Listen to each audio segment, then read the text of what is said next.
નિતેશભાઈ, આપ યુવા મોરચાના કોંગ્રેસના પ્રમુખ રહી ચૂક્યા છો અને આપે સાંસદ તરીકે પણ ચૂંટણી લડેલી છે, તો આ સમયમાં અત્યારે યુવાનોમાં કઈ પ્રકારનો ઉત્સાહ તમે જોઈ રહ્યા છો?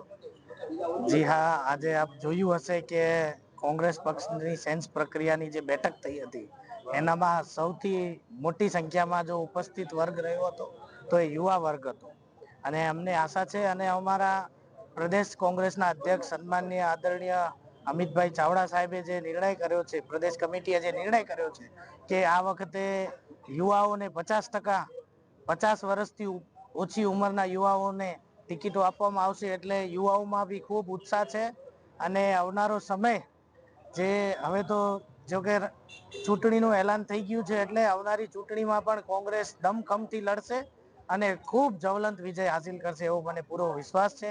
કારણ કે ગત લોકસભાની પણ વાત કરું તો લોકસભામાં બી જે ભારતીય જનતા પાર્ટી જે સંગઠનના જે મોટી મોટી ડીંગ આંકતા હોય, મોટી મોટી વાતો કરતા હોય, પણ જ્યારે પરિણામો ખુલ્યા ત્યારે કચ્છની જનતાએ પણ કોંગ્રેસ તરફી સૌથી વધારે વિશ્વાસ વ્યક્ત કર્યો.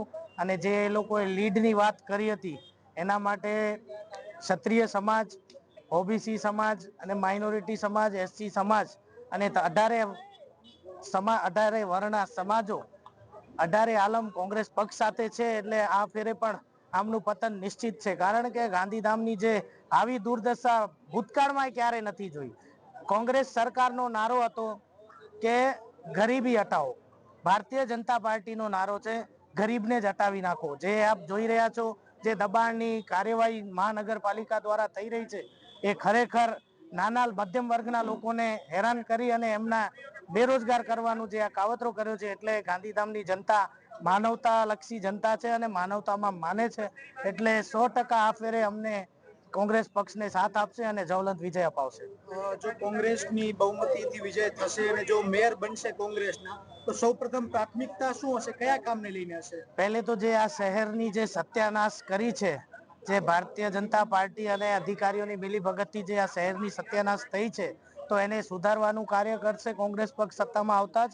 એની સાથે સાથે જે કાંઈ પણ ડ્રેનેજના ઇસ્યુ છે, જે જીવન જરૂરી ચીજોનું જે છે, રોજબરોજ જેમની જરૂરિયાત છે, રોડ, રસ્તા, ડ્રેનેજ અને જે આ દબાણના નામે જે નાના લોકોને હેરાન કર્યા છે એમના માટે પણ વૈકલ્પિક વ્યવસ્થા કોંગ્રેસ પક્ષ કરશે. તાલુકા કોંગ્રેસના પ્રમુખ છો અને તાલુકાના ગામડાઓ પણ મહાનગરપાલિકામાં આવેલા છે, તો અત્યારે શહેરમાં ખૂબ વિકાસના કામો થઈ રહ્યા છે, તો શું ગામડાઓમાં પણ વિકાસના કામો થઈ રહ્યા છે કે હજી વિકાસથી વંચિત છે ગામડાઓ? ગાંધીધામ તાલુકાના તમામ ગામડાઓને મહાનગરપાલિકામાં સમાવેશ કરવામાં આવ્યો છે. જ્યારે તમે આ પ્રશ્ન પૂછ્યો છે તો ગાંધીધામ તાલુકાના એક પણ ગામડામાં અત્યારે હાલ વિકાસનું કામ ચાલુ નથી. જેમ કે ગડપાદર ગામ છે તો ગડપાદર ગામમાં આજ 20 દિવસથી પાણી નથી આવતું, આજની તારીખમાં પણ.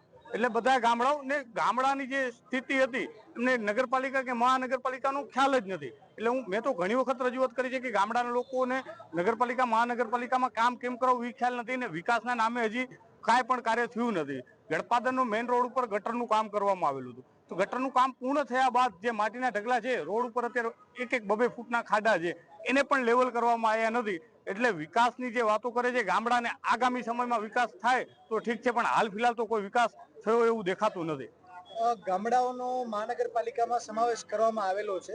જો તમારી મેયર બને છે, તમારી બહુમતી આવશે, તો ગામડાઓમાં તમે કઈ પ્રકારે વિકાસ કરશો?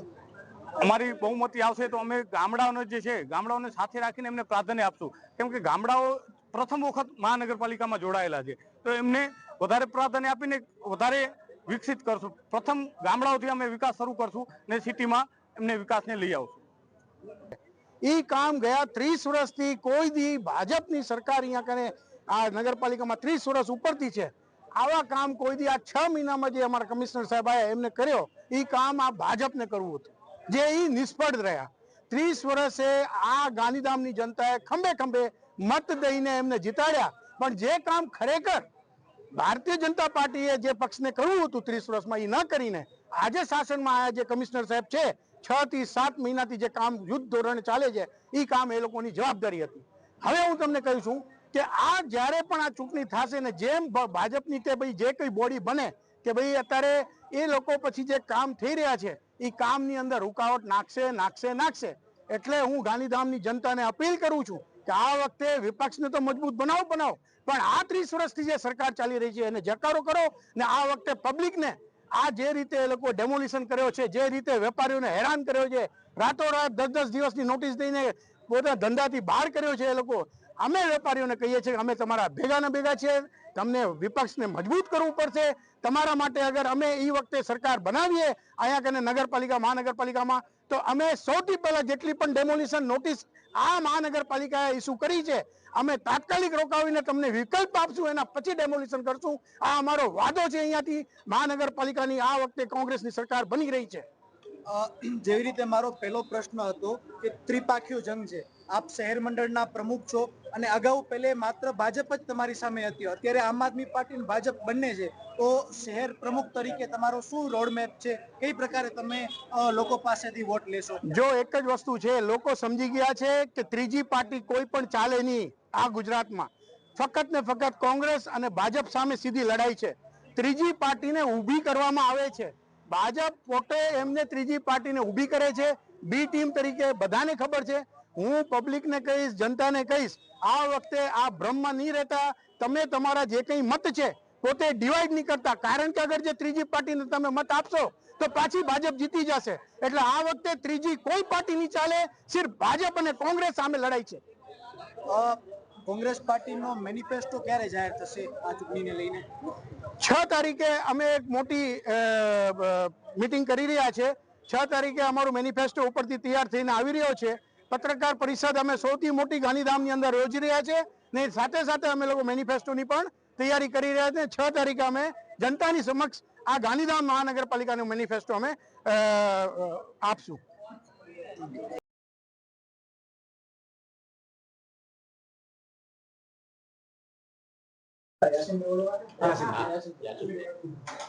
યાસીનભાઈ, આજે કેવો ઉમેદવારોમાં જોશ છે, ઉત્સાહ છે અને કેટલી સંખ્યામાં લોકો આજે દાવેદારી નોંધાવવા આવ્યા છે? હાલમાં જે ગુજરાતમાં સ્થાનિક સ્વરાજ ચૂંટણી યોજવાની છે એમાં ગાંધીધામ મહાનગરપાલિકા માટે આજે અમારી સેન્સની પ્રક્રિયા કોંગ્રેસ પક્ષની હતી. ખૂબ જ અમારા કાર્યક્રમોમાં આગેવાનોમાં ઉત્સાહનો માહોલ છે.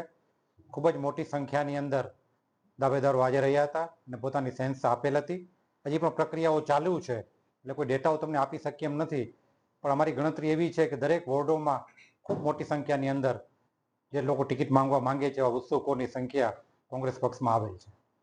અત્યાર સુધી જે પ્રમાણે સેન્સની પ્રક્રિયા થઈ છે એ અનુસાર યુવાનોની અને મહિલાઓની કેવી સંખ્યા છે, કેવો પ્રતિભાવ છે? પાર્ટીનો એવો ક્રાઇટેરિયા આ વખતે રહ્યો છે કે યુવાનોને મહિલાઓને વધારે પ્રાધાન્યતા આપવું અને ઉમેદવાર લોકોને ગમતો ઉમેદવાર આપો કે જે લોકોના પ્રશ્નો માટે, લોકોના જે પ્રશ્નો છે એના હૈયે હોય, લોકોના હિત માટે જે કામ કરતો હોય એવા લોકોને ટિકિટ આપવી, યુવાનોને મહિલાઓને પ્રાધાન્ય આપવું, એ આખા ગુજરાત માટે પાર્ટીનો ક્રાઇટેરિયા છે.